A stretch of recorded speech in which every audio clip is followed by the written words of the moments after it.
First হচ্ছে apex of the urinary bladder যেটা সেটা হচ্ছে ডিরেক্টে থাকবে আপওয়ার্ডস অ্যান্ড ফরওয়ার্ড, আর এটা থাকবে হচ্ছে বিহাইন্ড দ্য হচ্ছে পিউবিক সিম্পাথি। এখন এটা হচ্ছে apex of the urinary bladder, আর এটা হচ্ছে বেস, এইটা হচ্ছে টু ল্যাটারাল বর্ডার, এটা হচ্ছে সুপিরিয়র সারফেস, আর টু ইনফেরিয়র ল্যাটারাল সারফেস, আর এটা হচ্ছে নেক অফ দ্য ইউরিনারি ব্লাডার। এটা হচ্ছে ভাস ডিফারেন্স, যেটা হচ্ছে আমাদের সেমিনাল ভেসিকলে গিয়ে দেন হচ্ছে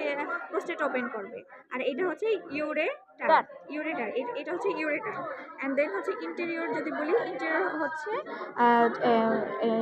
মিউকাসা অ্যাবসেন্ট থাকবে, এটা হচ্ছে ট্রায়াঙ্গুলার এরিয়াতে, এটা হচ্ছে মিউকাসাল ফোল্ডার ক্যাপসেন্ট থাকবে, এটা হচ্ছে আমাদের trigone of the urinary bladder, আর এটা হচ্ছে ডিটারমাইন করে apex of trigone, apex of the trigone, হ্যাঁ এটা হচ্ছে অ্যাপেক্স অফ দ্য ট্রাইগন, আর এই দুই সাইডে হচ্ছে ইউরেথ্রাল ওপেনিং হবে, ইউরেথ্রাল ওপেনিং, আর এটার মাঝখানে ইন্টার ইউরেথ্রাল রিজ, আর এইখান থেকে এটা পর্যন্ত হচ্ছে ইন্টার ইউরেটাইন লাইন, এটা আর কি ইউরেটাইন লাইন, আর এটা হচ্ছে তোর মিউকাসাল ফোল্ড, এটা হচ্ছে মিউকাসাল ফোল্ড।